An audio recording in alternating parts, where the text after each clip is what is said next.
Hello, everybody, and welcome to another fantastic episode of Truth Wanted. I'm your host, Objectively Dan. This is the live call-in show that happens every single week, Fridays at 7 p.m. Central Time, where we talk about what people believe and why. And every week I have a special guest. This week is Dallas Wade. Dallas Wade, welcome to the show. Thanks for having me. Now, we just had a pretty bad scare. My internet decided to go out about 12 minutes to live, and I thought I hadn't paid my internet or something. Nope, checked my bill. It was all good. Reset my modem, still wasn't working. We had somebody else who will be coming up later on the show, actually, not this episode, but later in the future as a guest, was about to take over as host tonight. But right before we went live, we got it working. So we're here, we're clear, we're ready to go. Dallas, welcome to Truth Wanted. Dallas is a YouTuber. You are an atheist and you make skeptic content, but you talk about a lot of different things, actually. What are some of the things you talk about on your channel? I just enjoy all things spiritual and supernatural. So like lately, I've been diving into the paranormal. It's something I've wanted to do for a long time now, and I just finally took the opportunity. All of October has been in honor of spooky season, and I've been doing all kinds of crazy stuff I just never got into before, mostly because I used to be religious, and so all of that stuff was satanic and demonic, so I didn't touch it. And then after that, I was a skeptic, and I was like, well, all that stuff is, that's BS. I don't want to mess with that. And so I just went my whole life, 25 years, with never touching a Ouija board, never, trying to invoke some sorts of spirits. And so I'm just going for it and having a lot of fun. Yeah, like literally 2 hours before this episode right here, the guys are messing with me here by changing my name. Like 2 hours before this thing of Truth Wanted, you uploaded a video to your channel of you doing the Three Kings challenge, which I had never heard of. What is that? So the Three Kings ritual, or the Three Kings game, it's kind of like the Bloody Mary challenge on a more grandiose level. So it's from the subreddit r/Three Kings. It was originally the recipe for the Three Kings ritual was posted in r/No Sleep, which is a paranormal spooky subreddit where people share scary stories and just anything that's gonna keep you up at night. So somebody shared the Three Kings ritual on there, and it blew up. And so all of the top posts on that subreddit were just Three Kings. So they ended up making their own subreddit, which is r/Three Kings, but now it's just dedicated to people sharing all sorts of crazy, some of them claim to be thousands of years old rituals that are supposed to invoke spirits or send you to an alternate reality, all kinds of crazy stuff. There's hundreds of those, and so that I've just really enjoyed trying some of those out and documenting the processes. And what I like about that video is it's just a video of you doing the challenge. You're just like, all right, I'm going to do it. And then you're just like, nothing happens. You have a great line. I didn't write it down, but it was something to the effect of, it didn't summon any monsters except like the psychological ones. Right. It didn't summon paranormal monsters, but it did summon psychological monsters. Right. And I think that's the key to a lot of these things, because they are crafted in really clever ways that it takes advantage of every human fear, any sort of fear response that you're capable of. Like, they try to design these things in a way that will trigger all of those. And so you're going to have a crazy experience. And it's easy to see, since I've tried some of these things, why people do interpret them as being some sort of spiritual encounters. It's totally, if you weren't a skeptical person, like it's totally believable. Like I think that's something interesting because, a lot of the skeptic YouTube content I see, we talk a lot about broader religious beliefs and stuff, but like this idea of the paranormal is almost intrinsic to a lot of religious beliefs. I mean, most religions out there believe in some form of spirits or or something outside of this world or something, even if it's a god or something, like you can count that as a spirit, I guess, something Yeah. that's just beyond human perception. And it's interesting how you can find sort of the parallels in multiple cultures through that. Why do you think that is? Because I have some ideas. A lot of it is just when you don't have the knowledge of Mm. like certain mental states or mental issues. Somebody they start going, they start acting abnormally, and they assume that it's some sort of demon or something when really they're having some sort of psychological issue. And so Mm. that's one thing. And then other things are just it's I don't know why, but we've always been scared of the dark. And when you don't know what's out there, when you don't, you don't have satellites across the entire planet, you don't have the whole planet mapped out, your mind just wanders because you don't know what's out there. We have the privilege now of knowing that there aren't, boogie monsters in the shadows, but especially back in the day when a lot of these religions came about, they didn't know that. And so a lot of Yeah. it is just due to ignorance. Yeah, I think of it as twofold. I think depending on who you ask, there's somebody out there that's going to say, "Well, all of these experiences that people describe must be evidence that there is something out there." Or there's another camp that says, "Well, this is actually the result of evolution in some ways. Our emotions help us survive, and so if we feel fear, then Right. we won't, go out into the dark where there's a predator or something. And Yeah. that's why, yeah, it's a fight or flight kind of response in us, even when there's nothing there, right? Yeah, it's like it's actually reasonable to a certain level. Yeah, Even being afraid of demons or whatever being out in the dark at night, they may not actually be demons or monsters or whatever, but that was an that was enough to keep your children from going out at night or you wondering. It kept people safe. It worked. Yeah, I was actually reading a book this week now that I'm thinking about it, called Tribe by Sebastian Younger, and part Hmm. of it is talking about Native American or American Indian, depending on which terminology you use, just different tribes and how they really the book was about PTSD. But one of the things they talk about was like the skinwalker phenomenon and this idea Yeah. of like a changed person because of the experiences that they've had or something that kind of makes them impure in some ways. And I thought that was interesting because I think that ties into like this idea of demons possessing people. I mean, I think we also have this idea that in the context of the book, it was talking about how this was actually a reflection of PTSD and how people were changed in these cultures, which was interesting. But I do think people have a sense of we need these kinds of rituals to help keep us safe, and if Hmm. we keep we know that we're safe because we've been doing the rituals and nothing has happened to us. Like I think it's that Right. kind of Yeah. mentality of we always have to do it because it's tradition and it's how that we've kind of understood the world. And I think that's how a lot of these myths about sort of paranormal experiences come from. And the myths kind of inform our lens of how to see stuff. If I go out in the woods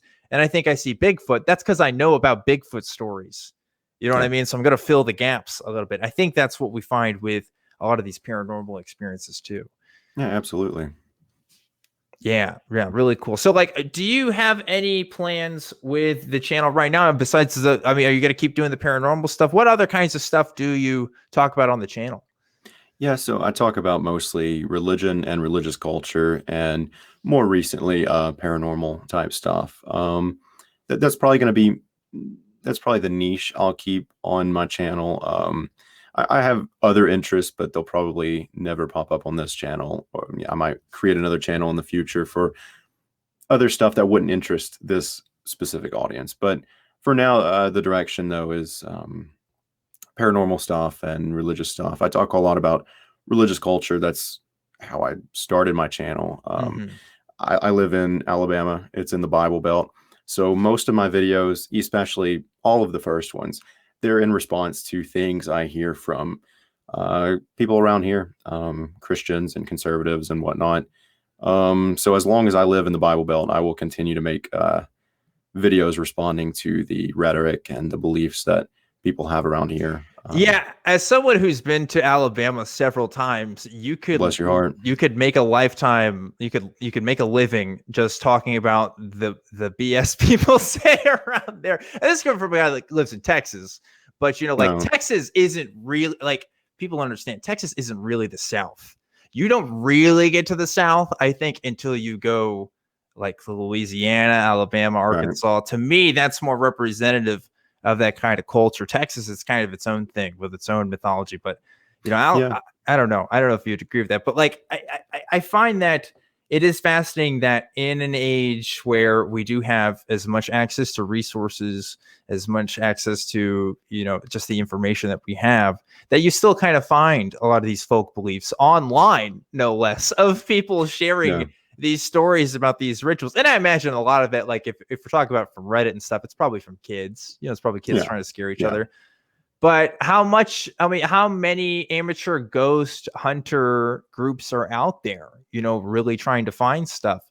And it's funny because we live in an age now where if there was evidence, we could see it now. It should be uploaded somewhere. But at the same time, we have tons of fake videos now, too, because we have our technology developed. So I don't know. I don't know how I feel about it.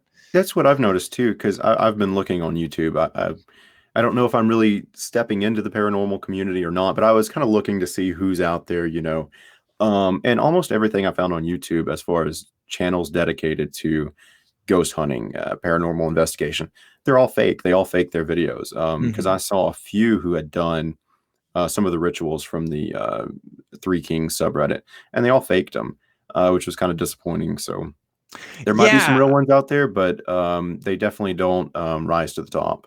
I think that a lot of adults don't realize there's actually a market for this on YouTube with kids. Recently, a guy named J Station was kind of got in trouble with this because he did a Ouija board thing. He, like, the title of these videos are always like me doing the Ouija board at 3 a.m. talking to, and he would do like whatever celebrity had just died. Right.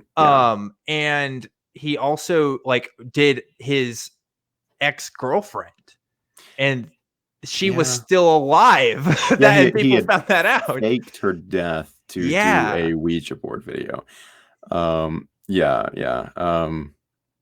just like bizarre that's stuff. That's the paranormal community, I guess, right now. Well, I mean, it's obvious. I mean, those videos get millions of views. I think it's just kids that share that stuff and they watch the ads, and then that just brings the creators money. But it's just like, I mean, I don't know, like how I understand a kid getting tricked by that, but there's got to be somebody like our age that's looking at that and being like, whoa, that's crazy. You know, like probably. Don't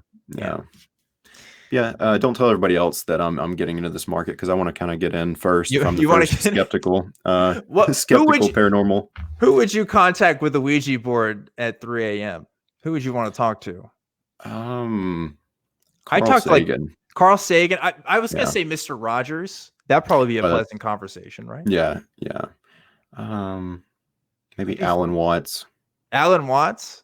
That'd be scary. If I feel like out of all the spirits that I would be afraid of getting haunted by, Alan Watts would be the freakiest, because he'd whisper something about Zen Buddhism in my ear at like 3 a.m, and and there would be background music while he's talking. There'd be background music and some sort of lo-fi hip hop remix playing.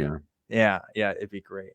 Like a lot of BS. Maybe somebody will call in and tell us about their paranormal experience and how they know it's real. I hope so. Yeah. That'd be fun. But like, as far as right now, like I don't know. Even when I was a Christian, I think I was pretty skeptical about ghost shows and stuff, because they were all just very inconsistent in the rules of how these ghosts worked. You know, like sometimes you can see them, sometimes it's just voices, sometimes it's energies. Like I don't know what the rules are with this. You know, you can see them until you get the camera out, and then nobody sees them. Right, and nobody sees them. I watched those shows a little bit when I was a Christian, and I did believe it, but it was kind of mixed with the denomination I was in. A lot of them didn't believe in that kind of stuff. They didn't believe in even like the charismatic Christians. but it wasn't part of the doctrine. So I never really knew what to think about ghosts and stuff like that. I just knew I was told to stay away from, that kind of stuff. So I did. Yeah, I grew up around a lot of Baptist kids, and they were definitely more afraid of demons than I was. Mm-hmm. I think that was kind of a common thing, which was just kind of like, I don't know, like I haven't been hurt by one yet. Like I'm still pretty good. Right. Yeah. Very, very funny how we incorporate stuff, which by the way, like it is crazy to think about too. Like, oh yeah, like that's in the Bible. Like there's ghosts in the Bible. Yeah. That's a thing, people don't talk about that. They talk about demons, but just no, there's ghosts too. That's a thing. I wonder if that was just an Old Testament thing, if that's kind of how some Christians rationalize that. I'm not sure. Unless we're talking about the Holy Ghost now, Dallas, I think we're just talking about, Old Testament. Because I remember there's a story of the ghost hand coming out. Was in the book of Daniel. I think that's in the book of Daniel. And one of the prophets was brought back from the dead. Was that King Saul? Had gone to a what was she called? Some sort of a witch, and communicated with Elijah or Elisha after he was dead. So I know there's that one ghost story, like specifically like an actual ghost story, but it was in the Old Testament. There's also like the visions. I mean, I guess if we're counting New Testament, right? When they go on like when they have the Sermon on the Mount, they have like depending on the gospel, I think there are the visions of like the old prophets. I think that happens in John, right? Which that's kind of like a ghost thing. Like if I saw, I mean, I don't know. I guess it's supposed to be like their souls from heaven or something, or maybe not. I don't know. It's very bizarre, very strange. I don't know. I could probably talk to somebody who knows more about that than you or I, but I think we should talk to some callers. What do you think? Yeah, let's do it. Cool. Well, before we get to that, we have to, of course, shout out our special patron of the week. If you donate to patreon.com/truthwanted, then you too can become a patron of the week. And this week's patron is Bobby Hood. Thank you, Bobby Hood, for donating. And like I said, guys, all that money for Truth Wanted goes towards making this show better. This show is mostly run by volunteers, including myself. So please consider donating if you haven't already. It helps get equipment like the mic I'm using and the mic stand and the camera and just all kinds of fun stuff for this show. Now, with that out of the way, I am ready to talk to some callers. So let's do it. I want to talk to Richard, calling in from Toronto. Richard, you're live on Truth Wanted. What's going on? Hi. So I just I mean, after that introduction, my story, or it's not even my story, all of a sudden it sounds tame. So I guess you had the perfect guest on, though. Right, because it's not like I'm kind of an atheist, and I don't really, so like I guess I take all stories like this with a grain of salt, like including like say alien abductions or whatever. But okay, right. But the thing is, for example, so I used to be religious when I was in my teens, right? And I did at some point hear a story. Now it's a second and third hand sort of account. So like, again, just take it with a grain of salt. But my point is, it's kind of a stand-in for, the other 101 stories you could pick out of a hat of some other guy saying, something equally implausible. So I thought I'd just sort of put the story out there and sort of see how, like, it's basically like apparently one of our friends, and I heard this, 10 years ago when I was a teenager. So again, okay. I will say this right now, Richard. It's going to be hard for us to verify the accuracy or the legitimacy of any of the events that you're about to tell us, since this is a story you heard 10 years ago when you were a teenager recounting to us. You know, Right. That's why I'm beginning to sound more and more ridiculous to myself saying it as I go. But in any case, I think it's like you do hear stories that might give you pause, right? And I'm sure Dallas probably has some opinions about that. I'm jumping the gun. I'm assuming. All right, well, tell us the story, Richard. I'm ready. Let's hear it. Oh, all right. So basically, one of our friends. Again, that's why I take it with a grain of salt. But apparently they were, I'm not sure exactly their age. They might have been in their 20s, but so they were fleeing from a conflict situation in Africa. One of the civil wars that was going on. Okay. Right. And so they were fleeing for their life, literally. Like we're talking serious displaced person things, and they were hiding out apparently from in some kind of structure in an area that was more or less abandoned because of what was going on at the time. And they were basically just trying to go through that area, get the hell out of there, trying hard not to get found by the wrong person and shot. And as you can imagine, they were either highly dehydrated and or starving to death. My guess is, based on what I've heard, that dehydration is much more likely to kill you than starvation. But they were low on both of those things, clearly. There was nobody around, and they certainly, wouldn't have trusted anyone. So they were like, my goodness, let me crouch here. And apparently they were, they couldn't go anymore. They were, more or less about to just lie there and die, unfortunately. And they said that all of a sudden, again, out of the blue, take this for what you will, they found a ready-made piece of food, like on a plate in that deserted, I guess it must have been a house or whatever, like maybe it was a village and that had been torched or something, right on the table or somewhere. And that's what allowed them to get the energy to keep on going. And that's why they survived, or so this person claims. So, and of course, they later became a refugee and whatever. But like, if it weren't for that, they claim at least that they felt they would have died, So do they think it was like manna from heaven? Essentially, that's the what they were trying to portray. And for all it's worth, this particular person really was a refugee. Like, we're, just assume the part of the story regarding the fact that they were in a conflict zone is true. Okay. Like, they really were. In an unknown conflict that happened maybe 10 years ago in Africa. We're talking, yeah, exactly. Yeah. One of the civil wars at the time, maybe 2001, maybe 2004. Go ahead, Dallas. I just want to make sure I'm tracking here. So, like, 10 years ago, you heard a story from somebody who had some friends who were over in Africa, dehydrated, and then they ran across a house and found some food. Well, right, but they're making, at least like the way they made it sound was like, oh my goodness, that could never happen because it was a torched village, and I mean, the only one. If it's a conflict zone, right? Aren't people like trying to hide? I think that he just took somebody's food. But they were basically making it. Oh, sorry.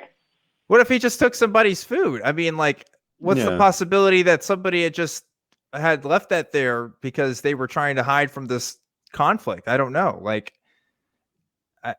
right. See, so like that's the kind of rationalization that I kind of give myself, right? Because I like, like, for the record, I don't. Like, I'm sure there's a reasonable explanation that doesn't involve the supernatural. I think there's a few. At least that's my position. But I'm just playing devil's advocate here. Like, that's possible, but they're making it sound like that was really hard to come by. They're basically saying, look, this is a ghost town. Like, I'm lucky enough to have found a house with a wall still standing.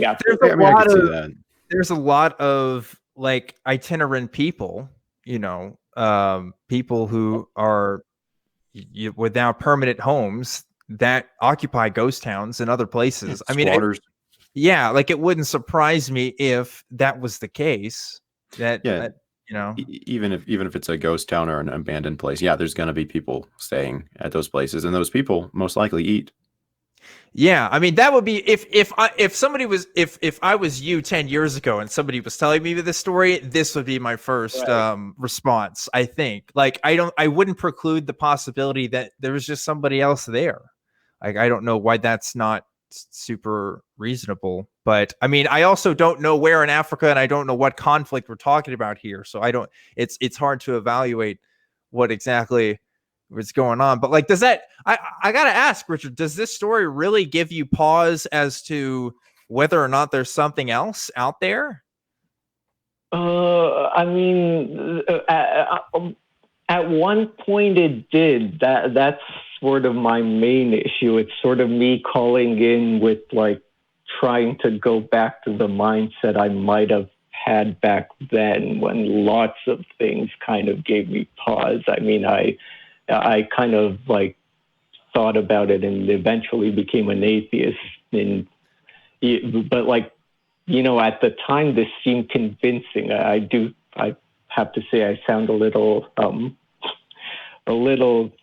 crazy saying that, but no, actually, I know people are. Let me stop you, because the fact that, first of all, the fact that you're calling about this on the show is great. Props to you for doing that. But I think this is actually pretty common with people. I think they don't actually say some of this stuff out loud, and they don't realize how it might sound. So it might sound convincing in their head. I mean, like street epistemology conversations, this happens all the time. Somebody doesn't realize what their real reasons for beliefs are until they actually say it out loud. I could say that for myself with a lot of my Christian beliefs. So I don't think it's unreasonable for you to, you know, talk about it out loud now and say like, oh my gosh, that sounds kind of, you know, whatever.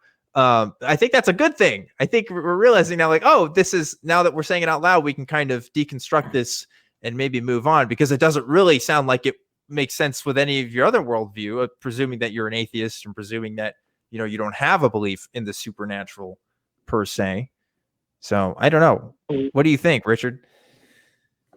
Well, I mean, I think that's kind of on point, but like that's part of the reason why I called is that, you know, like I'm sure if you, well, I mean, you don't call other people, but I'm sure if you were to call random viewers of the show right now, you'd find 4 or 5 of them who would say, no, you don't get it. I actually think that his story is onto something. I find it convincing. I don't know what's so not, you know, like there's lots of people who do have that kind of mindset where that kind of story sounds true to them. I think you're right. Because they right. And then like the other issue is there's always that response to people, like whenever it's something vague, like, you know, I found my car keys after I prayed, like that, you know, obviously that shouldn't give you pause, because I'd be more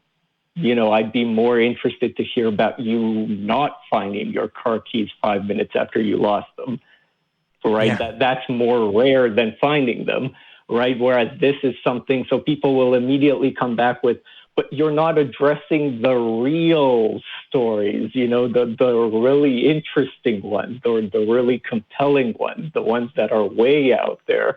You know, you haven't talked to this particular person who got abducted by aliens. Yeah. No, if I could talk to, I agree with you there, Richard. If I could talk to like one of the Berkshire folks or something, you know, the people who have those claims about alien abductions, that would be interesting. And this isn't a knock on you, Richard, because this isn't your story, but somebody finding food in a house, I don't know. Like, I don't know if that's going to convince me in particular of anything super crazy. I'm trying to think of civil conflicts in the past, like I guess Sudan, maybe when South Sudan came back, you know, but regardless of the specifics, right? I mean, like, again, Dallas and I are two skeptics. We're two people who at least pretend like we think about this stuff. I don't know if that's the most convincing story. You're right. There's probably going to be 1 or 2 people watching and think, yeah, that's probably something else. But like anecdote from stuff. I mean, this is like how the Bible was written right here. You telling us a story about your friend from 10 years ago. Like how many, that's just how the stuff gets passed on. I don't know. I don't know what else to do with this call, Richard. I don't know. Have I helped you in any way? Well, yeah, actually, I mean, it's great to hear someone else's opinion on it. That was like the main reason I called. I was just about to point out that actually, like there's any number of conflicts that haven't been particularly publicized. Like the list is actually much, much longer than you're probably thinking of. And some of them actually involve, I don't want to get too graphic, but it involved, say, burning down entire towns or something. Yes. To the ground. So like what I was thinking immediately on like a story like this was like, I was thinking of like rubble everywhere, like, an army marching in the fields on the other side and you desperately trying not to like stand out, so they don't see you. Right. Like that. Like I was thinking like, well, in such a situation, there wouldn't be food anywhere because it must have all burned like with the rest of it, but I can see how it might not be that bad. That's, just the worst case scenario. You never know. Yeah, if we don't know the details, especially if we don't know where we're talking about, it's hard for us to even trust the account of your friend here on exactly what the conditions of the places were like, what time of day it was. Maybe if they're in that place, then there's a good chance there's probably other people around at some point, we often talk about how we, tend to misremember things, especially after long periods of time. And even people who have these kind of flashbulb memories about stuff that they, are really confident about. You hear this in veteran communities in particular of people saying, yeah, I remember this happening and this because like this was a really standout moment to me. I've read stories from people who'd be like in the same squad as some people telling stories like this would be like, yeah, actually that's not what happened. Like he's misremembering this. Like people will even conflict even in the most traumatic of circumstances of what exactly happens. So not to say that your friend's a liar or to say that they're, that what happened to them wasn't fortunate, but miraculous. I don't know. I don't know if I can go that far, but I agree, Richard. One day we need to talk about some of the really crazy stuff out there, the really crazy stuff, because I can't say that I, have explanations for every single weird circumstance out there. But I also know that at least 99% of the time, there's a lot of mundane explanations for a lot of the stuff that we find. But last call here for Dallas. Do you have any thoughts before we kind of wrap things up? I think it's pretty much what you said a couple minutes ago. The way when you might believe something, and then once you finally say it out loud, you realize how outlandish it might be. I think that happens a lot when somebody tells someone else a story because they can paint it in a way or imply that it's a certain way that then you, because of not so much the story itself, but the way they told the story, you find it to be just phenomenal, supernatural, whatever. And then when you tell it and you don't carry that flowery language through, in your translation, and then it does come out sounding a little bit silly because all it was the way the story was being told, not the story itself. I think about that in our Christian communities, in the Christian communities I was a part of, people talking about how they felt the Holy Spirit in certain moments and things like that. Like, I think there was also a pressure there to actually have like a cool story because, you go to any youth retreat and people be like, all right, what's your testimony? And it's like, well, I grew up in a white Christian neighborhood. Like that's the story for most of us. So I don't know. But Richard, we got to get to some other callers here. So I hope this was good. I'm glad that it sounded like we got something out of it. But thanks for telling us that. Thanks for calling. And if you figure out what conflict that is, I'd be curious to know too, because I don't know. If I experienced conflict like that and I saw something weird, I'd probably be telling people about it too. But I don't know.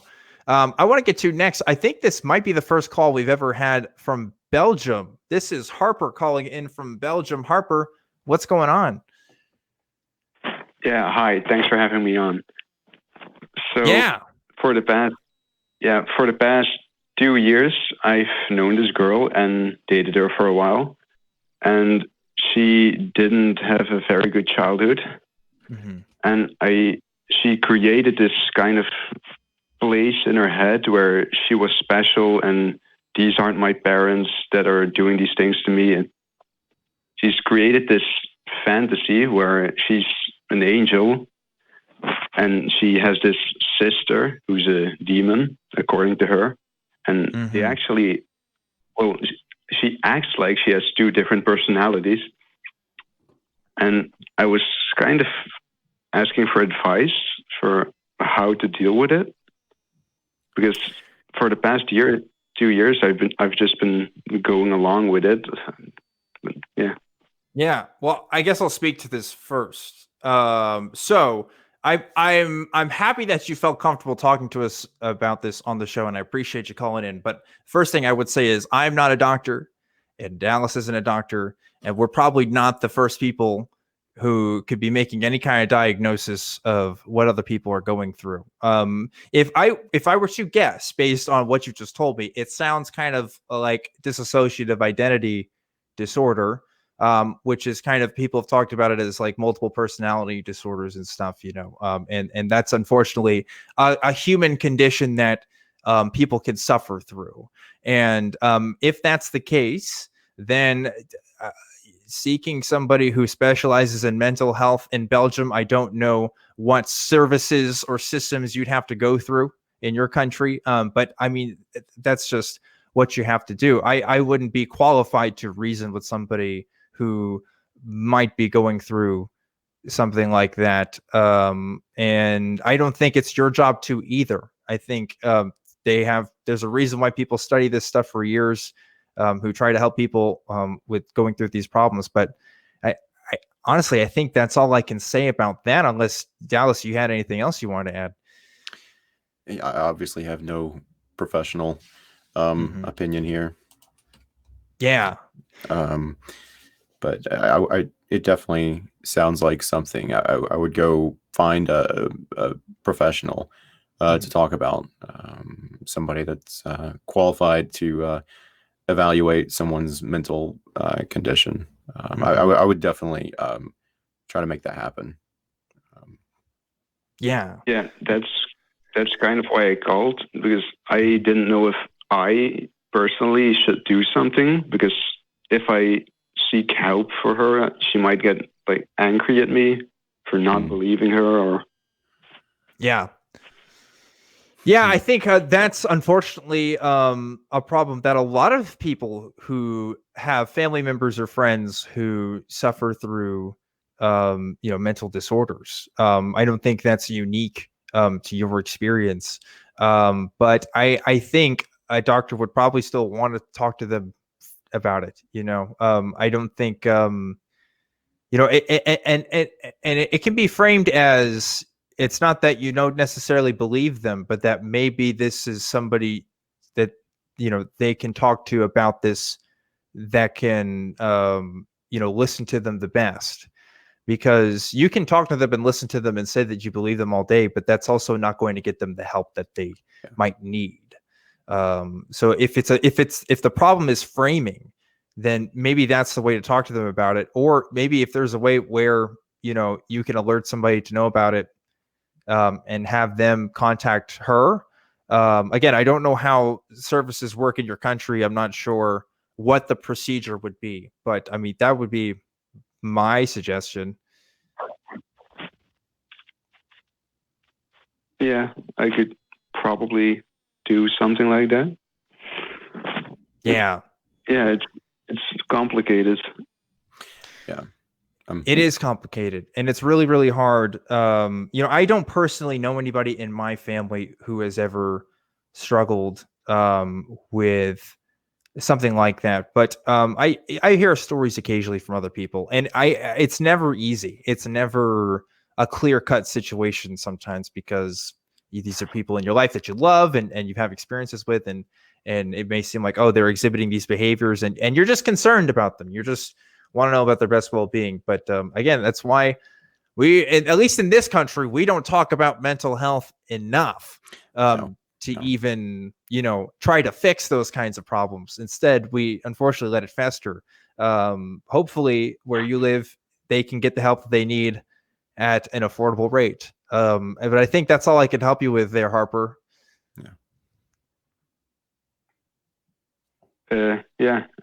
Thanks, I guess. Let's see what I can do and talk to her or someone else. Yeah. Again, sorry, I couldn't be much more of a help there, but I hope what we could give there was useful for you.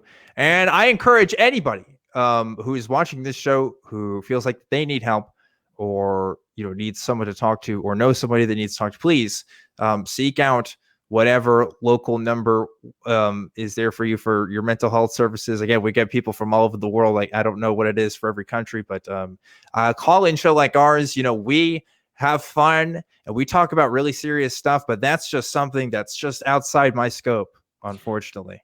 Yeah. Absolutely. Sorry about your situation, but it's tough. Yeah, it's tough, and we're rooting for you, Harper. So take care, and I'd like to go to Belgium one day. That'd be nice. I've seen a lot of nice pictures from there. But let's go ahead and go to our next caller here. I want to talk to Katie, who's calling in from Pennsylvania. Katie, what's going on? Hello. I'm calling because I want to make sure that I live in Pennsylvania, which we have a lot of weird ghost tours and a lot of history stuff. And yeah, you got a lot of ghost stories in Pennsylvania. I would love to go to Pennsylvania. A lot of founding father stories. A lot of Civil War stuff and everything. Yeah. I personally don't believe that they're spirits at all. I think it's more, and I don't know if this has any logic to it, which is why I called, because everybody I talk to is either Christian or some sort of pagan, and they're like, oh, it's a spirit of some sort or something. Mm-hmm. Mm-hmm. No. Yeah, we're probably not going to give you that response. No. It'd be funny if we did, but yeah, let's see how we can help.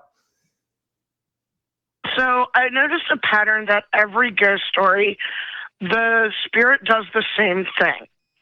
There's always the same emotions and everything like that, which could be attributed to either knowing about it, which I've noticed that like sometimes people didn't even know about the situation and went there. Like we have a homeless shelter near me where people have reportedly, without knowing, seen somebody go and do the same thing over this one ledge about 3 nights a week. And it's always repeat behavior.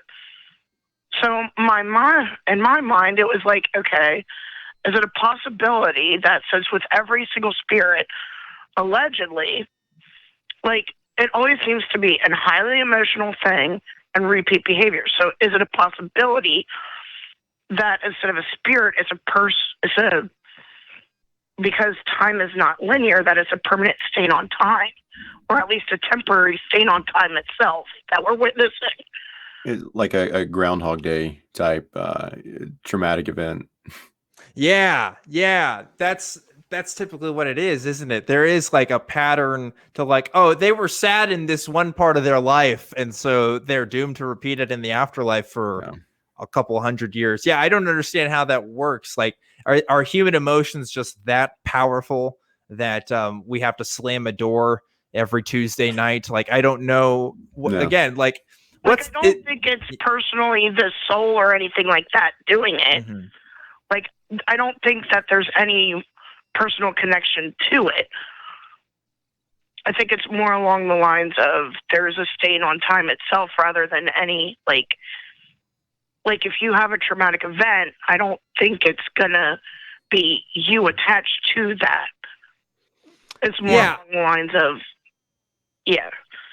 as you know, the two of us that are kind of materialist in our outlook, I guess is fair to say. There doesn't seem to be any reason that we can look to in physics or science as to why something like that would happen. But what do you think, Dallas? I think with most of these stories, it's usually someone murdered someone with an axe or something like that.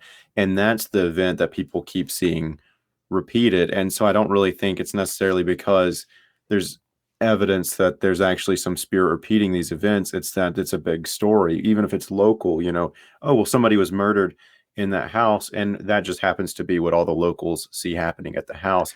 I think that's really when you get down to the nitty gritty, that's what's happening. Yeah, like look, New Orleans, for example, right? Another great place for haunted stuff, allegedly. The people who live in New Orleans, like, they know this because it's a marketing thing. And I think that's not as recent as we might think.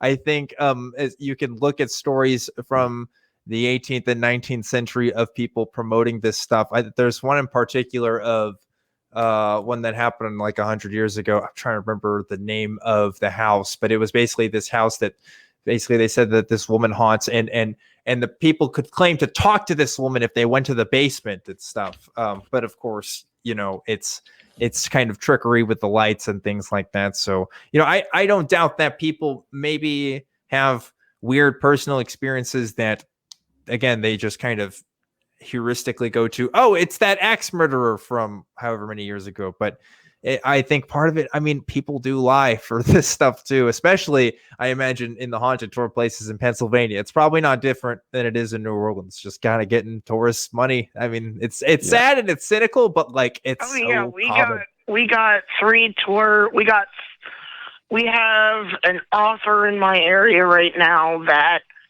he's making bank off of this stuff right now.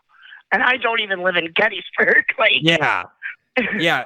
In New Orleans, you get to drink while it happens, usually. I don't know if they do that in Pennsylvania, but usually you start at a bar and you end at a bar. And somewhere in the middle of the ghost tour, you stop at another bar. So that's how and that's pretty fun. I've done that. That's a good time. But I don't know. Don't know if we should take it too seriously unless somebody should show me otherwise. Are there any specific examples of some of these repeated spirit activities? Like if you go to Carlisle, there's the Molly Pitcher Cemetery and the Molly Pitcher grave. Like the only thing that anybody ever says about her is that she'll either look at you or walk towards you. There's like every time there's anything at Gettysburg, I don't live there, but I like to go there sometimes. It's very, very peaceful. A lot of nice areas to walk. Like any sightings of spirits, it's usually always the same spirits in the same areas, walking the same paths. Mm-hmm. Like you can almost time it. Now, I don't really credit this one because the one story that I heard, because it was a woman who tried to pull an exorcism on me because she said I was possessed by the son of Satan, and her mother backed up the story, which I don't know. I don't sounds like an interesting story. Yeah, what, the son of Satan? I didn't realize Satan was a dad. What's up with that? Okay. Wait, yeah, now you have to tell that story now. You can't just casually mention, a woman tried to do an exorcism on me. What can we dig into that? She thought I was possessed by the son of Satan. It's whatever. Anyway, so no, I'm very interested if you're open to talking about this. Yeah. Okay, so this is like some Jerry Springer frickin' drama, almost. Like it started out with this guy who preferred me over her mother. So her mother didn't like me because the guy went with me instead. So her daughter, who was a friend of mine at the time until, the wanting to pull an exorcism stuff, because I have a lot of friends who have different mental illnesses, different levels of psychosis and stuff like that, and I try to be as understanding as possible. As humanly possible. So the guy became started bragging about different activities and started spreading a lot of rumors amongst them, putting my friend's mother to shame. And my friend at the time was like, oh, well, the only reason why you're that good at such and such is because you're possessed by the son of Satan. And I'm like, that's what? just a logical conclusion. Yeah, that's the best possible explanation. We're only talented at something if we are possessed by demons, specifically the son of Satan. That's probably true to my experience. I don't know about yours, Dallas, but that sounds about right. Yeah. That's pretty much it. So anyway, what happened next? So part of me became very curious. I'm like, there's no way she actually fully believes this. Maybe she's pulling a prank on me. So I went along with it, trying to see just how much she's actually believing this. Until she started buying candles and everything and tried to get a couple of the local so-called street shamans in on. I'm like, oh. Street shamans. Yeah, I'm just going to back up. Any situation in which you have to invite street shamans in as intermediaries, I would advise as not a situation you want to be in. No. Yeah. Yeah, I quickly ducked out of there. So okay, so she didn't started trying to get street shamans involved. So she didn't actually. It didn't happen. Yeah, it didn't go through with the ritual. But No. she attempted. It was an attempted exorcism. Okay. Wow. Yeah, it was really bad. I gave her mom some information on different places that could possibly help her get some medication and some therapy, and was like, look, until she's in treatment and in recovery, neither of you are to talk to me. Yeah. I'd say that is a healthy boundary. Yeah, I'd probably head out of town. I mean, wow. I've heard stories about. I have. The thing about doing a show like this is you end up meeting people with so many different backgrounds. I've had people tell me about their experiences in fundamentalist churches, and I know of at least one girl who told me kind of something similar, but it happened in like a Pentecostal church where they said that they had a demon in her and they tried to lay hands on them until basically they confessed that they were healed, and they were kind of felt pressure to say that they were confessed they were healed because you're in that environment and stuff. It sounds like, yeah, maybe there's some mental illness stuff going on. I don't know. I wasn't there, but I'm glad you got out of there. I think you did the right thing by saying, hey, you need to distance yourself, because that's, I mean, what do you say about that? What do you say to that person? I don't know. I don't know how I'd repair that. There's not really much you can say. Yeah. it just sounds like somebody that's been heavily indoctrinated by some sort of almost Pentecostal sounding background. Yeah, I don't even think. I mean, that sounds like a lot of people I know around here. They don't have any specific mental disorder. They're just hardcore into their religion. Yeah. I don't know, but I'm glad you got out of it. I'm glad you're okay today, and you can call us and tell us about that wild story. We got to get to some other callers now, but hopefully we gave you a place to vent about just crazy ghost tour nonsense in Pennsylvania. And then, man, I'm just. Thanks. Yeah, I'm glad we got to talk about that, and also just the crazy exorcism story. We haven't had an exorcism happen yet. There was a woman that we talked to last week on this show who said that she would call in and be possessed, but she hasn't called in yet. This always happens with callers. I ask them, hey, call in with your thing that you can prove, and then they don't call back. I don't know what to tell you. I was really hoping she'd be here this week. I was hoping too, but I don't know. Maybe she can't get possessed on live YouTube streams. Maybe that's just a Could thing. be. Could be a couple things. We got some more callers. I want to get to everybody tonight. So let's go to Danny calling in from Louisiana. Great state. Danny, Nice. what's going on? Hi, are you ready for some truth? I'm ready for some Yes. truth. That's what yes. Oh my God. It's been like want 2 it. years. Please give it to me. I'm ready. Okay, I'm ready to give it to you. Okay, so my experience is a near-death experience, and Oh. I guess long story short, let's see, ex-boyfriend attempted to kill me with a hammer, so therefore my skull was smashed in.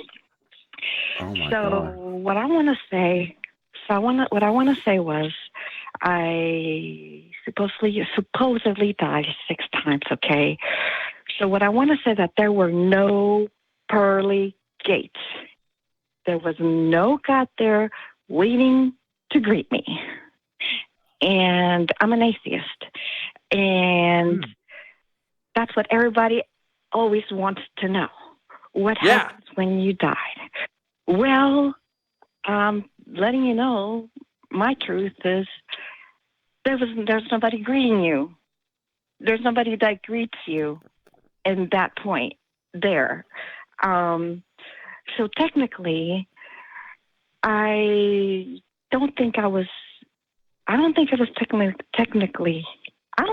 dead.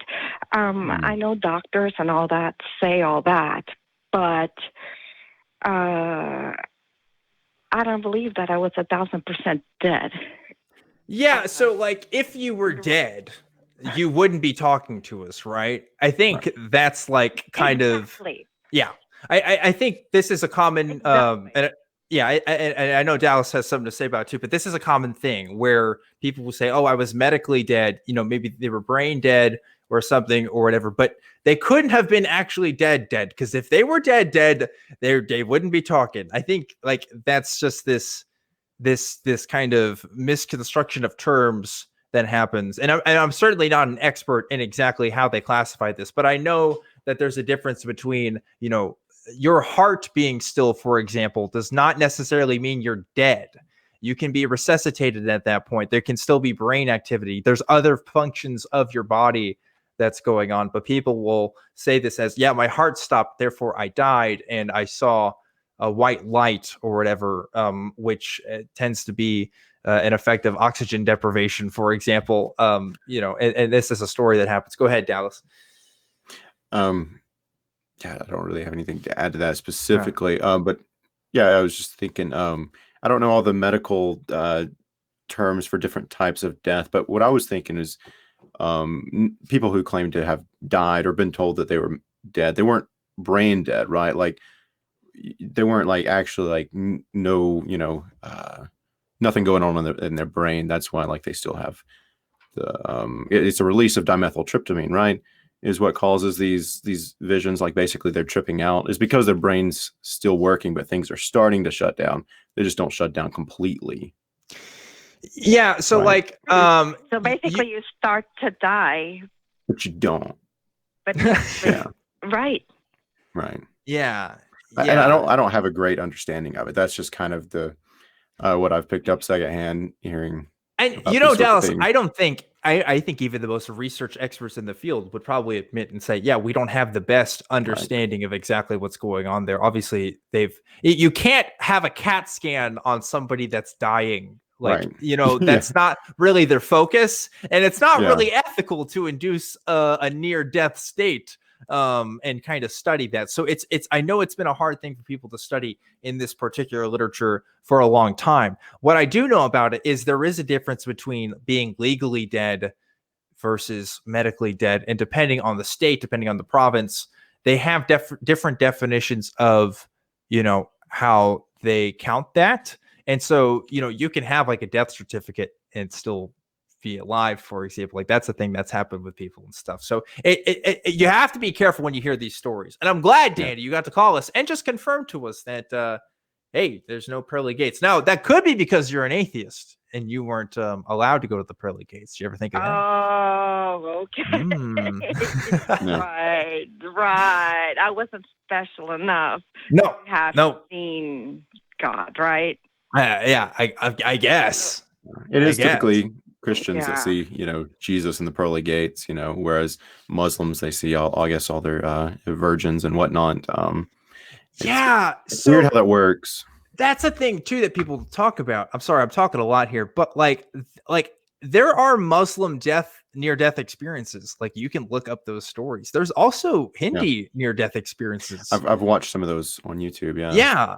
And we put our own cultural biases on what we perceive happening to us. It's just how it is. It does seem like these stories are just really vivid dreams that people are having. Because there's a lot going on in the brain at these moments. But yeah, it always does reflect what that person believed. Mm-hmm. I agree. Well, anything else you want to add on this call, Dani? Well, no, because that's trauma to the brain, So yeah, a lot happens with all of that, but again, you can't attribute that to there being, I want to say, a higher being, because my thing is, okay, I can say, okay, I was dead, but I didn't see a God. Yeah. So there were none, that wasn't there. So yeah. So there's the answers. What happens when you die? there it is. It's like, look, yeah, I get it. It's like, hey, if we're counting these stories as evidence, like, hey, here's pearly gates after you die because this person said it, and then you have your experience, what does that say about the reliability of these testimonies, right? Right. Can we trust them? And doesn't really sound like we can we? Yeah. Well, and then you're dealing with, exactly, and trauma to the brain. Yeah, a lot happens, and you see things, but you don't see that. But I attribute that to, I guess, oxygen deprivation and different things. So your brain is in many different states. So, yeah. That was bad, guys. I think you summed it up, Dani. Thanks so much for calling in with your story. I'm glad you're okay. I'm so definitely. I'm so glad you get to talk to us. But like that's got to be scary, getting hit in the head with a hammer. Yeah. But go ahead. No, you go ahead. One of the points you made kind of did me. Either you made it or Dani made it, but yeah, the fact that it's kind of, if you're going to take if the Christians want their stories to be taken seriously, their near-death experiences, then you do have to consider like Dani's story there, right? Like she didn't see anything, but she should have if their stories were actually, them actually encountering the pearly gates because they, had died. Yeah. I mean, I was never the kind of person to really latch on to those kinds of stories in the first place.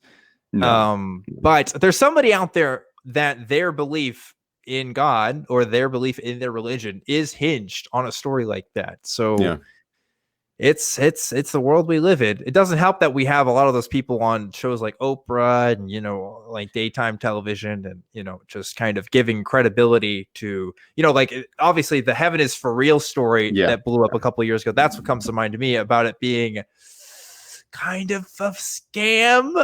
Not great for those guys, but that's for another time. I want to make sure we get to all the callers that are calling in here. So we're not going to take any more calls if you're trying to call in, but if you're on the line, go ahead and stay on. We'll try to get to you before we wrap things up here. I want to talk to Zoe from New York, who also has a personal, I'm sorry, I thought they were saying near-death experience. Actually, a personal experience with a ghost. Not that exciting. Is that right?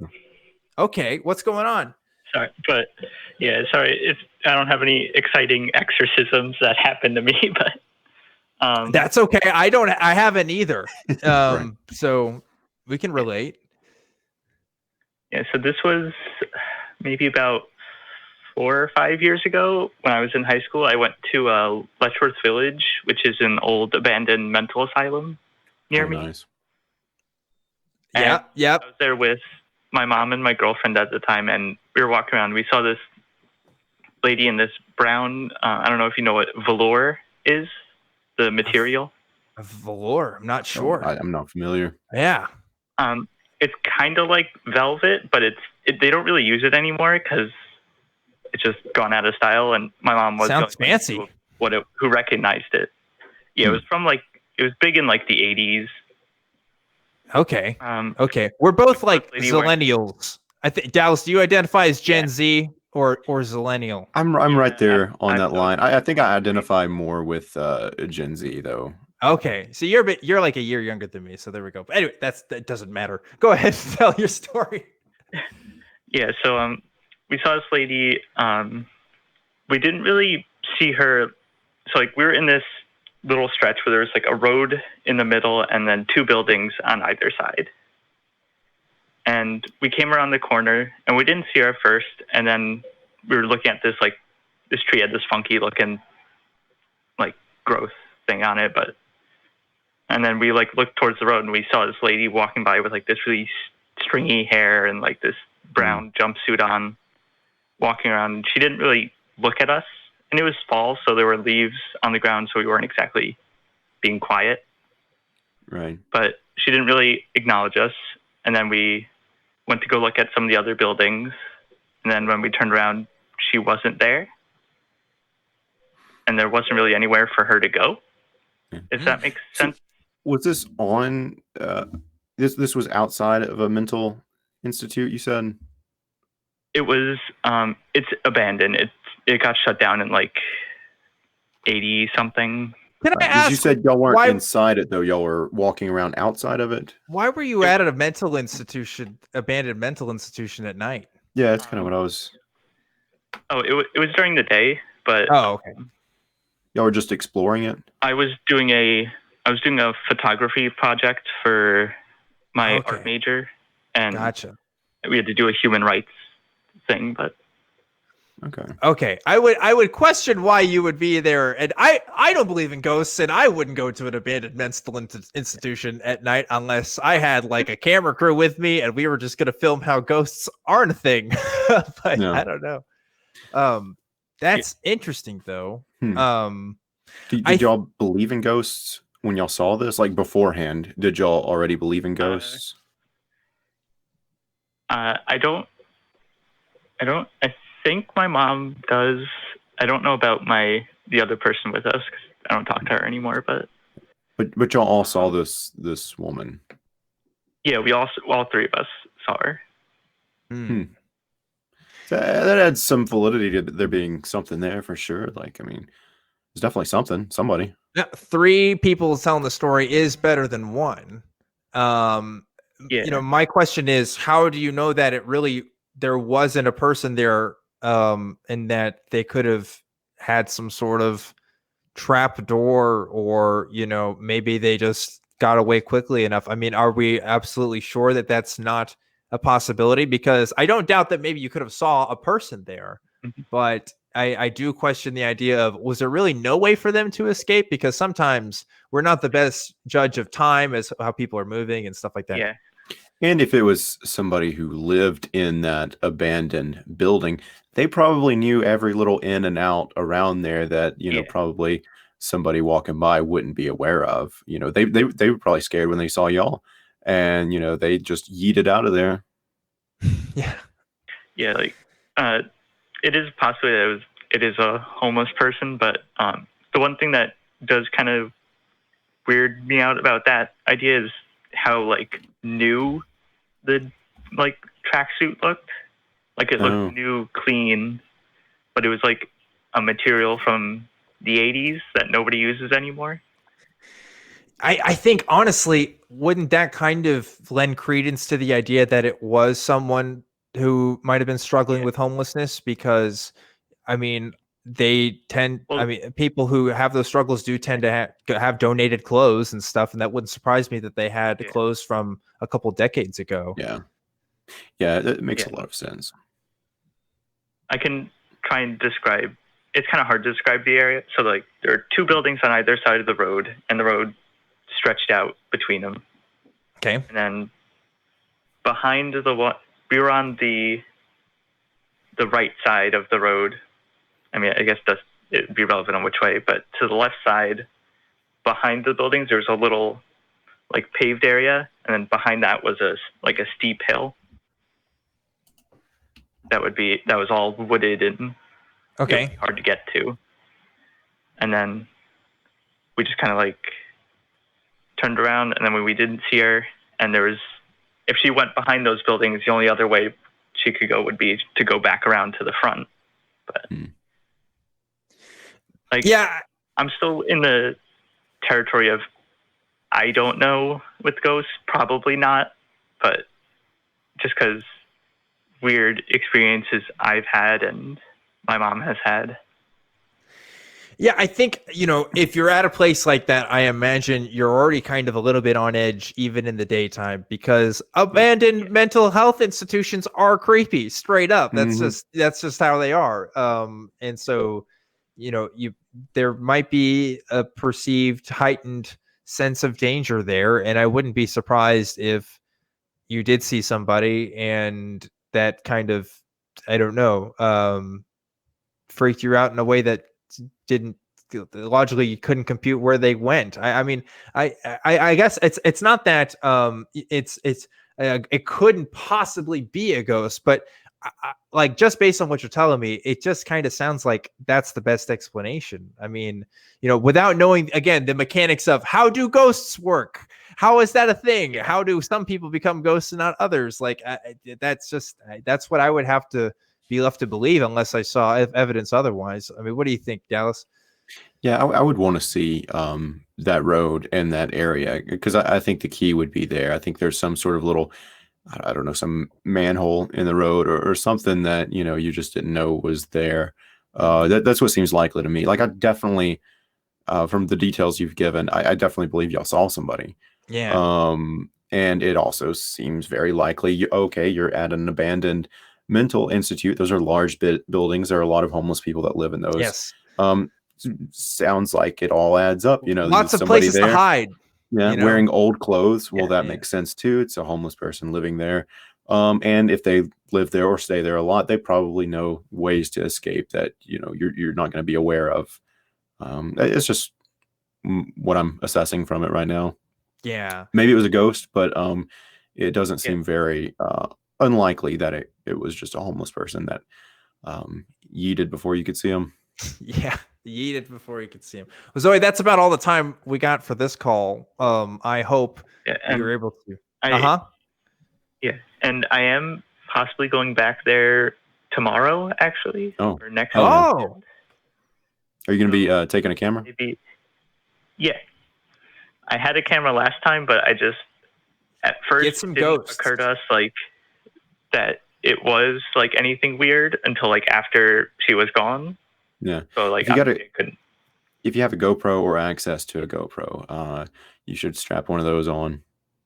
Yeah, there's a YouTuber called Dan Bell, which I really like, and what he does, he kind of does a couple things. He goes to like abandoned malls and stuff, but he'll also go to abandoned hotels and sometimes mental institutions and stuff, and they are freaky, like super freaky.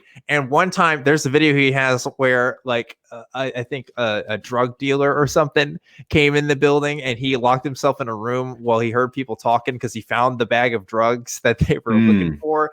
Really scary stuff, but yeah, that's what I agree. I agree with Dallas here. Get a GoPro so you see everything that's going on, and that way, if you see something like that again, we'll get a first-person perspective from that. Hopefully, we were able to help. I don't know if we were, but sounds like we at least came on some sort of foundation there. I want to get to one more call here. I think that's all we have time left for tonight. I'm talking to Sarah now, calling in from the UK.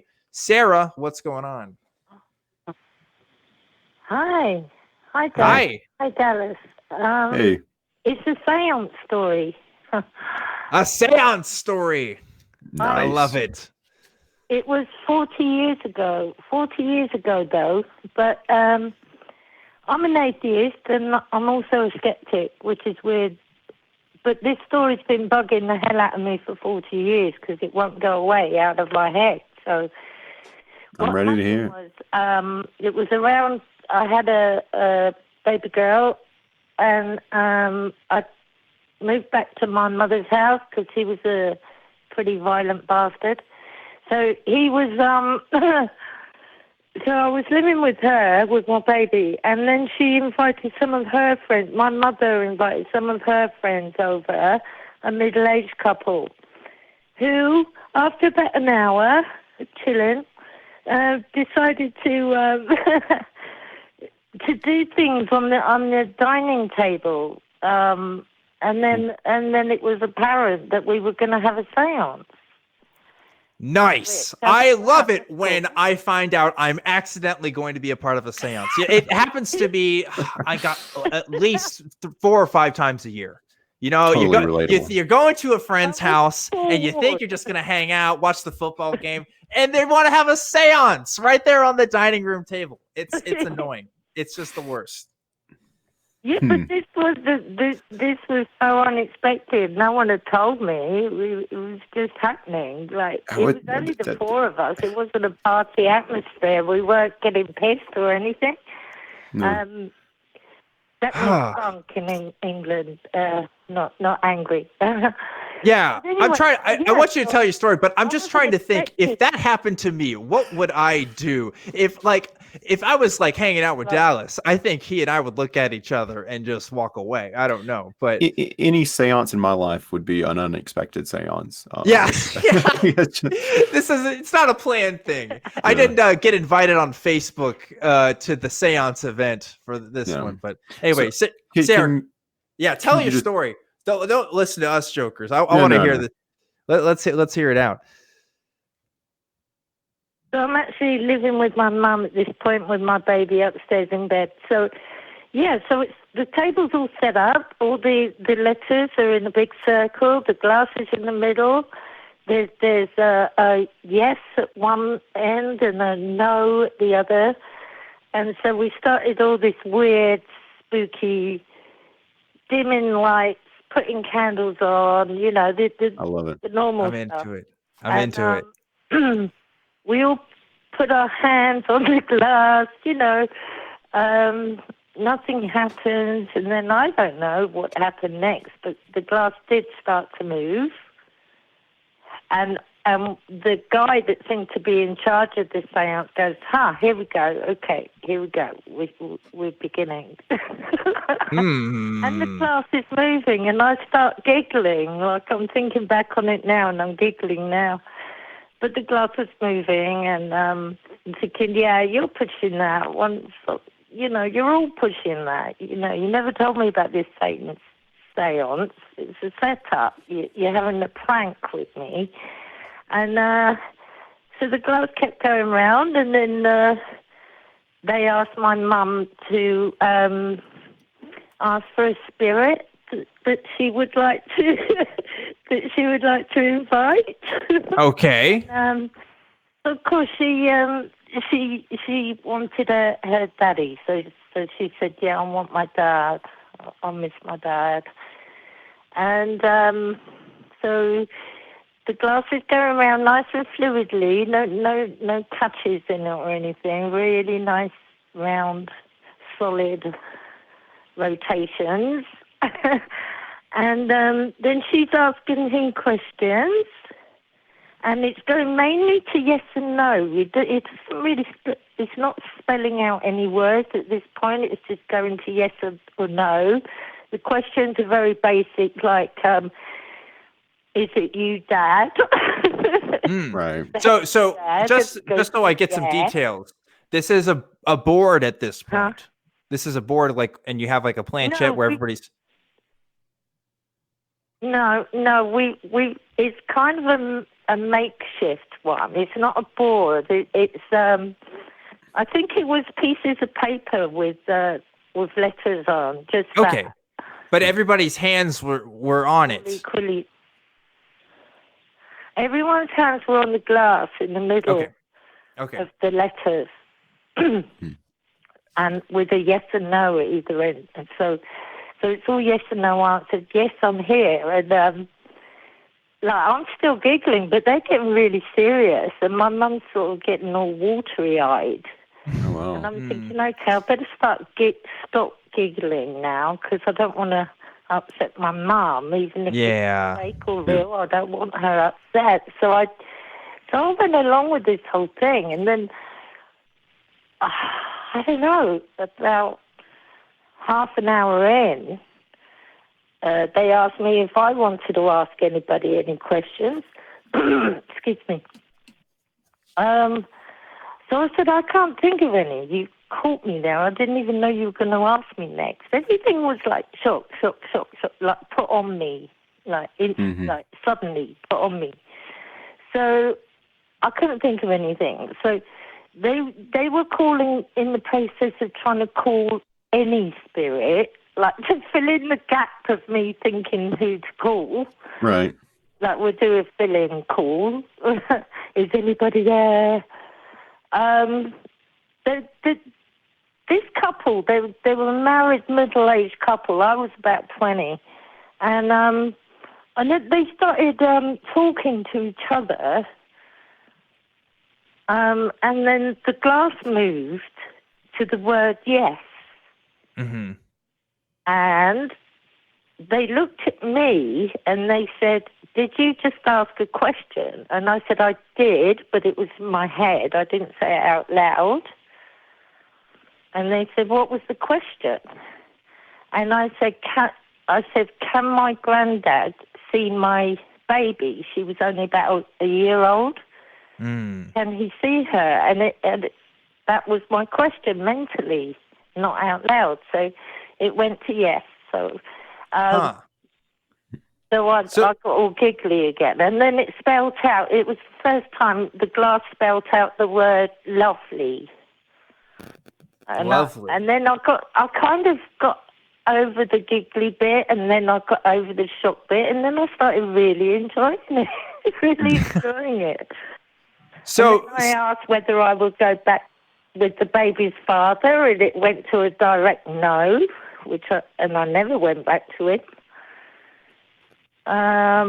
So this has been bugging me because I've been watching a lot of your channels with Matt, especially. It all started with Matt Dillahunty, and of course it has just strengthened my atheism, and hand in hand it strengthened my skepticism as well. So I'm a bit confused with my own self, because why won't that memory go away? Really bugging me. Well, it meant a lot to you. It was a really meaningful experience, is what it sounds like. Yeah. There's a couple of things I want to point out when it comes to seances. And people talk about psychics and things, and it's a pet peeve of mine where I have liberal, broadly secular, but not atheists, certainly not skeptic friends who like astrology, who are like psychics, who like into this stuff. And they ask, okay, even if it's not real, what's the harm? And this is an example of something I think is a harm, because this person who led this seance is leading you to believe that you are actually contacting a loved one. And if for some people that may give you peace, but at the end of the day, it is lying. It's not true, unfortunately. This technique with the planchette in the middle of the glass board, that they've studied this phenomenon. And if you can do this with any kind of object really that slides enough on a surface and you put a bunch of people's hands on it, automatic motions will kind of happen. It's called I think it's automation. The ideomotor effect. Ideomotor effect, yes, where it's especially when in that situation where people's nerves are up and they're going to move it unconsciously, that's going to happen whether you're trying to contact the dead or not. And when you get a big enough group, somebody is going to be moving it intentionally. I challenged them halfway through. I challenged them. I said, you're obviously moving this glass, because it picked up pace. Yeah. And they, one by one, they took their finger off of it, and then it was just me and my mum with the glass going round and round. It moved with But you I and your wasn't mom? freaked out. I was just... Sorry? It moved when it was just you and your mom Sorry? using it too? Yeah. Hmm. Yeah. Yeah. I bet they didn't let you do that for very long, though. Right? Maybe for just a little bit. I can't remember. Because it's that's another confidence trick that they'll do. They'll say, "Look, I'm not moving it here. Let's like I'll put my hands off of it," and they let the guests that are there, and it'll move around. But that's they may or may not actually get a message out of that. But that's why these seances typically do have leaders in it, or they'll have plants in it as well, who are affecting sort of the outcomes of these things. And there's a variety of different kinds of techniques. That's a pretty common one, though. And but it was just me and my mom. She was still weeping from the contact with her father. She was in no fit state to maintain a glass going round at speed on the table. In that this is what I'm asking. Did any specific question get answered when it was just you and your mom at the table, or was it just moving around? Yeah. It did answer. I told you I contacted my grandfather, my mum's dad. She spoke to him first, and then I did, and then I asked, "Can you see my baby?" And it went to yes. And then the first spelling out that the glass did was the word lovely. So I don't know.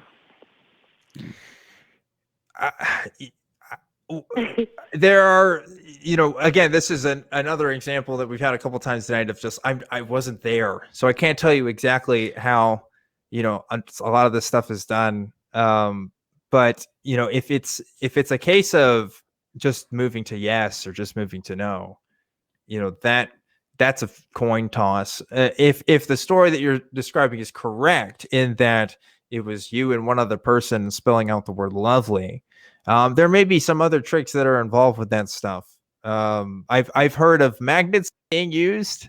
I've heard of just all kinds of things. And again, this isn't to say that that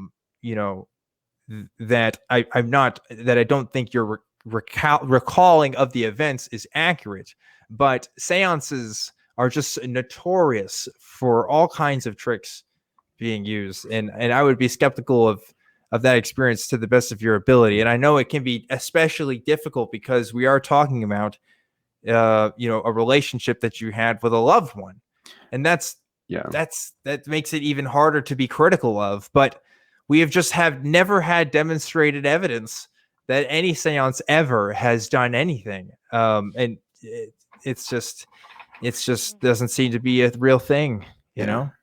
When you see these seances, looking back, go ahead. It was 40 years ago, and they didn't have phones or they didn't have cameras or camcorders, as we called them. You can't. I got no evidence of that. Because it was sprung on me. There was no warning, which is a bit immoral, don't you think? I especially think that's immoral. I'm go ahead. Tearing my head around about it because now my mum has passed away, so I can't have this conversation with her all these years later. Right. In fact, as well, before she died, she had cancer, so I was prepared for her end, and one of our little chats was, I said, if there is an afterlife, would you give me a sign?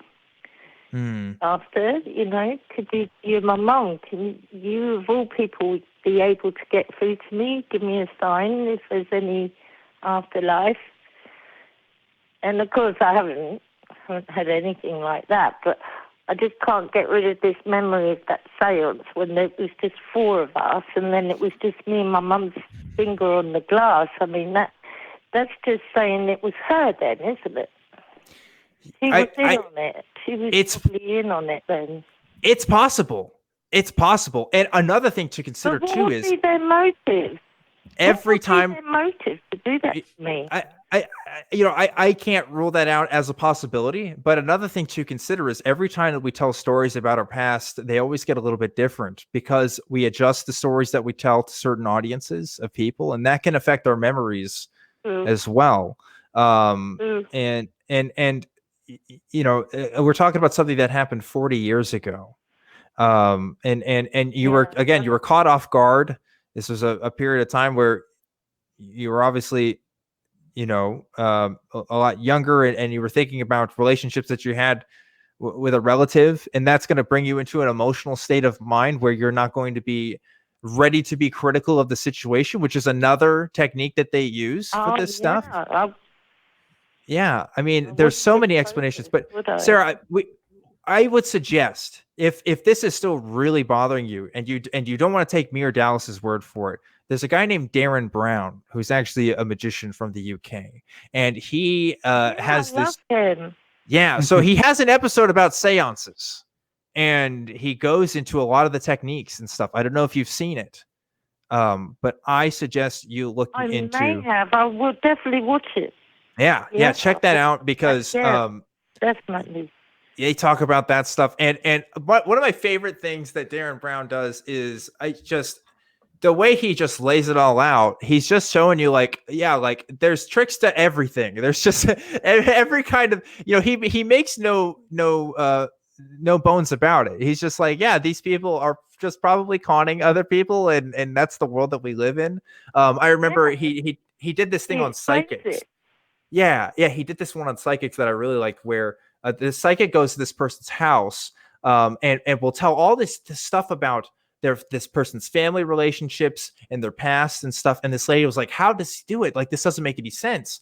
And one of the tricks that he does is when he goes in the house, the first thing he says is, can I go to the bathroom? Because so as he's doing that, he's going through the house, he's looking at family photos, he's looking at drugs in the cabinet, saying, oh yeah, I could tell this person's been in pain. Like, that's just like, whoa, that's so shady and so crazy. But like, you expect the best out of people, so you're not really ready for that kind of stuff, and it's shocking when it comes out. And I imagine that's probably what it was with this seance, because if seances were real, right? If seances were real and this was a method by which we could contact the dead, then everybody who's ever done a seance would have a unified explanation as to how that they're doing this. And they all have different explanations. Some of them, they have powers. Some of them, they've been blessed, or, it's all different stuff. And there's no unified story. If a doctor says this is the best way to treat a patient, you should be able to replicate that. Like say they have a specific diagnosis, you should be able to do that every time. For some reason, seances, it's all con artistry. I remember the key. My mum saying that my mum said it wasn't her first time doing that with them. It was. See, that's it right there. I mean, like, if it's not her first time, they've already gotten information from her that they would use against you. Absolutely. Yeah. Why would they do that to me? This is even worse than I felt when I called in. They want to make money. I mean, Thomas Westbrook, a Holy Kool-Aid, did a thing about another psychic, it's American Medium. What they did is they got people's the people that got tickets to the show, they got their Facebook profiles. And so that's how they got their information. And how they figured that out was they made some fake Facebook profiles. And so they came into this audience that night and they told the stories that were on their fake Facebook profiles that weren't even, their real stories. So it's shocking. It's shocking. We don't expect this from people, but they're out there. There's con artists everywhere, and it's personally disgusting to me, which is why I speak out against it, and why I don't care if anybody says, oh, it's just entertainment. It's not. It's obviously not, and this is a great example of why it's not. So, and I think it's evident to the to the phony nature of it, the fact that you have to have a professional psychic or seance, whatever they're called, to have a successful seance, because this is something I've been doing a lot lately, is testing Ouija boards and things like that. I've even had other people involved, other people who are equally skeptic.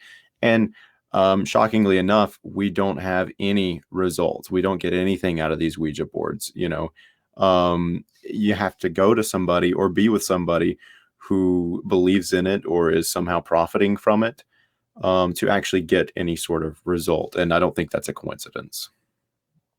Yeah. Yeah, there was no profit involved. They were my mum's friends. Yeah, but some people are emotionally invested in it too, and so there's some incentive there for them to convince you or to continue to convince themselves that there's some sort of legitimacy to it. And I think that's part of it too. When it is an emotional event, there might be some subconscious drive for you to have some positive results. So it may not be you consciously making the decision, oh, I want this to confirm that, my father, whoever, is looking out for me. It might not be a conscious decision, but you really want that. That's what you want, and there's a lot of emotions involved. I think that's what happened. That's what happened. I think my mum asked them to do this for her because she was missing her dad so much. He'd been dead less than a year. So I think she went to them, having done the seance before with them. Yeah. Not about her or her family, but participated in one with them, with someone else, and then called on them and say, look, I'm really missing my dad. Can you come over and get him through? And it just pulled me into it. That sheds a lot of light on the situation for me assessing it. It was something your mother wanted, and it was something that her friends knew that she wanted. And so it seems like they were maybe dishonestly trying to help her. Here's the thing, right? When I was a Christian, and Dallas, maybe you can relate to this, I tried to invoke the Holy Spirit. Like I was sincerely in a belief that if I could pray over somebody, or, if I could just do something in such a concentrated way, I could actually make things happen in the world. And I wasn't trying to get money out of people. I just genuinely thought that was something I could do. I think that's another side to consider. Uri Geller is a guy who did these psychic phenomenon stuff. He wasn't really a psychic. James Randi kind of exposed him. And Uri Geller admitted, like, oh yeah, I think I convinced myself that this stuff was real, that I could actually do this stuff. And I think that's another kind of contingent in these communities, is that there are people who really do think that they're doing this because they're using their intuition, or they're just using tell signs from, the people that they're doing this on. So we have to kind of wrap up the show right now, Sarah, but I hope this call could give you some peace. I know you said earlier that you kind of made you feel worse, but I mean, were we able to kind of at least give you some explanation as to what's going on? Yeah, sure. Thank you so much, both of you. It hasn't been a big deal to me over the years, just a niggle, really. Sure. Yeah, thank you. I think I can see it more clearly for what it was, so thank you both. Well, I'm so glad we got to talk to you. We're here to help. And what a call to end this show on. This was a great episode. Very ghostly, very paranormal. Exactly right up your alley, Dallas. I'm glad we had you on. Yeah, it was a lot heavier than I anticipated, for sure. Some of those calls, I don't know. You just have to be careful.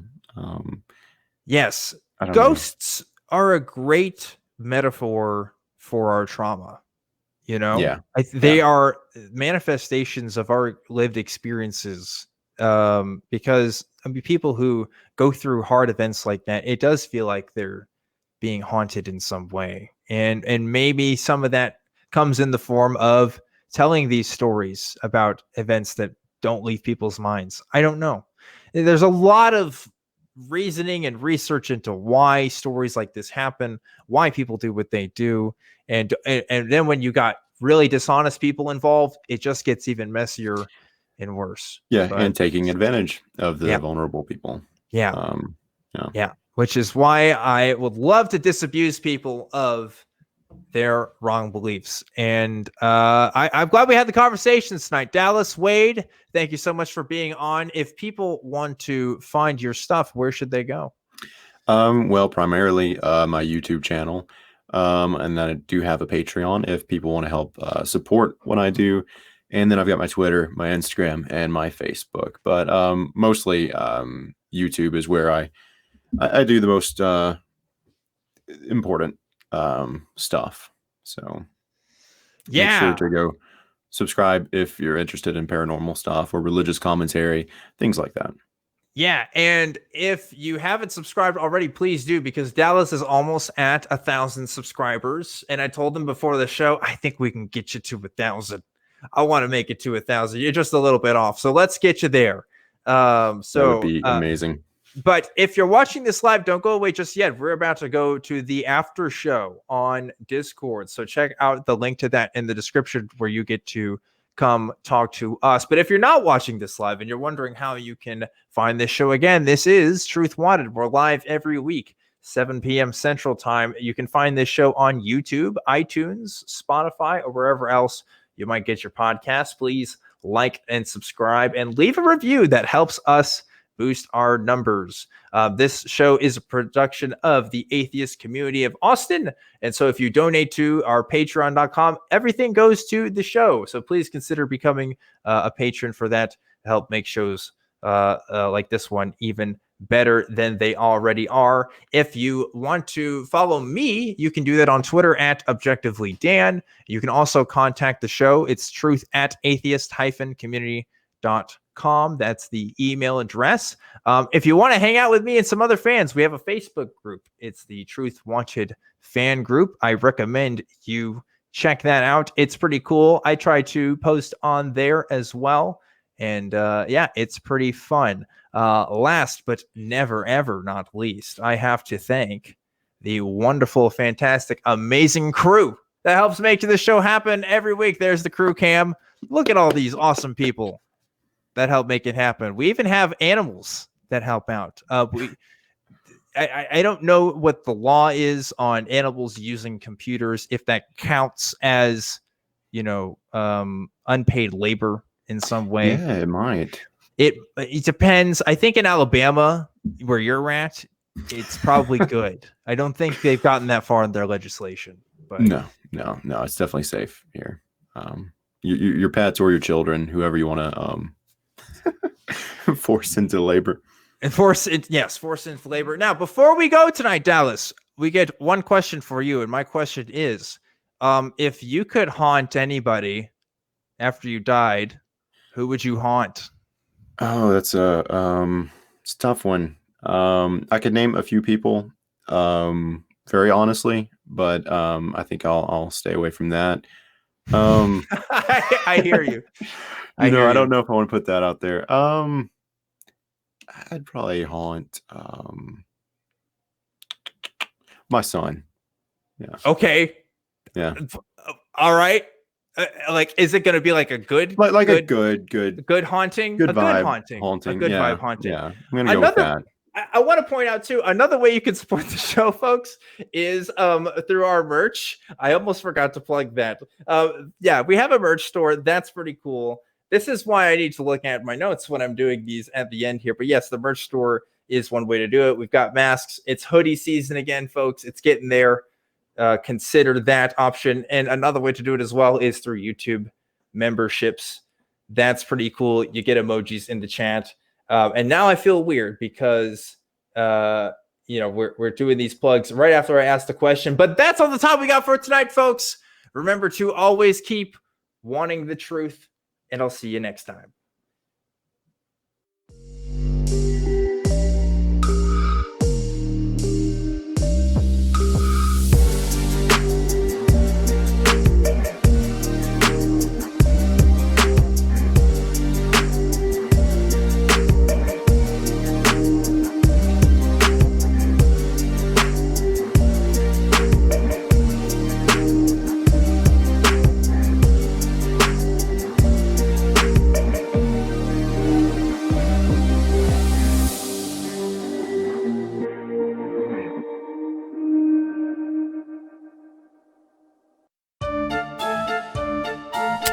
What are we doing, man?